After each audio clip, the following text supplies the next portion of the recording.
ஓர் ஏடு. ஒரு முறை ஹாரூன் ரஷீத் பாதுஷா அவர்கள் மதீனா சென்றிருந்த சமயம் இமாம் மாலிக் ரஹ்மத்துல்லாஹி தஆலா அன்ஹு அவர்களிடம் ஹதீஸ் பாடம் படிக்க வேண்டும் என்று ஆசைப்பட்டார்கள். இமாம் மாலிக் ரஹ்மத்துல்லாஹி தஆலா அவர்கள் அழைத்து வரும்படி ஒரு தூதுவரை அனுப்பி வைத்தார்கள்.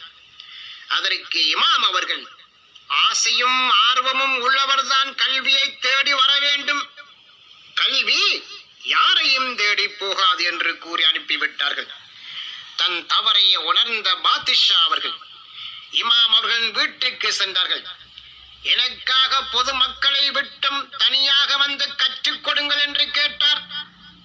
அதற்கு இமாம் மாலிக் அவர்கள் பொதுமக்களை விட்டும் கல்வியை பிரித்து விட்டால் உங்களை போன்றவர்களுக்கு எந்த பாடமும் கிடைக்காமல் போய்விடும் என்று கூறி மறுத்து விட்டார்கள்.